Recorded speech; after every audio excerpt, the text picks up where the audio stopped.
pour l'échauffement, on va faire 2 rounds de 40 tours de corde à sauter simple, 20 mountain climbers et 10 air squats. On voit les tours de corde à sauter simple, c'est de l'échauffement. On se prépare la corde à sauter, la coordination. Les mountain climbers, c'est pour activer les épaules et les abdos. On est dynamique, on n'est pas tout mou. Les air squats, on cherche l'amplitude doucement, c'est pour préparer les genoux à faire les mouvements du WOD. Le WOD est un WOD à faire en relais à 2. Pour le niveau 1 de difficulté, il y a 400 tours de corde à sauter, 300 hug back squat à faire, 200 bag overhead lunges et 100 burpees à faire à 2. Le hic, c'est qu'il y en a un qui doit courir 400 mètres et l'autre fait la corde à sauter. Il commence à faire les exercices.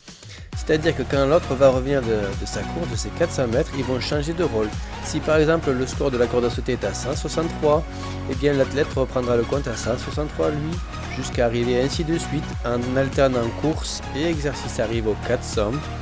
Et puis on enchaînera donc ensuite avec les hug squats. Donc il y aura toujours course, exercice, course, exercice. C'est un relais en équipe où l'un court 400 mètres et l'autre additionne les répétitions. Et puis on change de rôle. Celui qui faisait les répétitions, il part courir, et etc.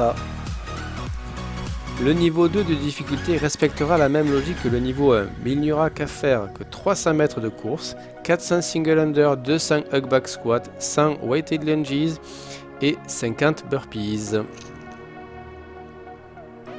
Le niveau 3 de difficulté respectera lui aussi la même logique de relais, exercice et course, mais avec 200 mètres de course, 400 tours de corde à sauter, 200 air squats, 100 lunges et 50 burpees. Alors il va falloir s'organiser pour réaliser ce WOD en extérieur. Tout d'abord déterminer et trouver la distance de course. Moi j'ai utilisé Google Earth comme je le montre ici. Là on va sur Google Earth, on choisit un endroit où on aime bien courir. Là c'est le parc du Loré à ce nom. On choisit ensuite le mètre, on met un repère et on agrandit, voilà, pour trouver par exemple là si je dois courir 200 mètres, ça fait 100 mètres aller-retour, voilà, 100 mètres, je fais mon aller-retour jusque là et je reviens. Si je dois faire mes 300 mètres, si je suis au niveau 2, je choisis 150 mètres, aller-retour, et si je suis en niveau 1, ben je choisis 200 mètres, voilà, j'ai trouvé mes 200 mètres et ça me fait une longueur à faire. C'est facile à utiliser, c'est simple. Maintenant, on va pouvoir trouver les différents mouvements que vous allez utiliser. Si vous êtes à niveau 1, 2 ou 3, c'est pareil, ce sont les simples tours, c'est facile, tout le monde connaît. Si on est à niveau 1 et 2, maintenant c'est des hug back squat. Donc on tient le sac devant soi, le dos est droit, si on peut, on a les hanches plus basses que les genoux et on a le corps parfaitement droit quand je me redresse. Je ne suis pas une tortue avec le dos bien arrondi. Ça c'est pour le niveau 1 et 2. Pour le niveau 3, ce sera des air squats normaux, mais en respectant quand même toujours le dos droit, les talons au sol et l'extension complète en haut. Pour les bag overhead lunges, ça c'est le niveau 1, on met le sac au-dessus de sa tête et on fait une fente avec le genou qui vient toucher le sol.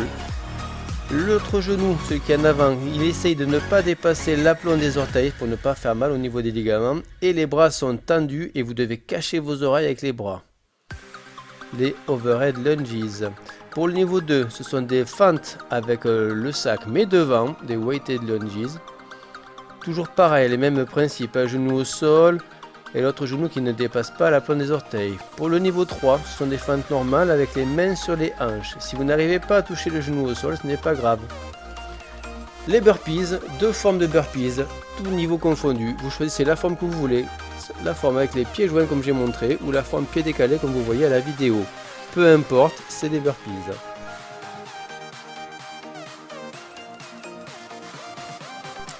Avant de partir de chez vous, notez bien tous les exercices sur un bout de papier. Trouvez votre trajet de course, c'est super important. Prenez de l'eau et allez-y à fond. N'oubliez pas que vous êtes à 2, vous pouvez vous relayer et utiliser vos points forts, vos points faibles. Si votre coéquipier est lent sur la course, vous ferez plus de répétitions. S'il est plus rapide, vous en ferez moins, mais vous irez plus vite. Bon entraînement!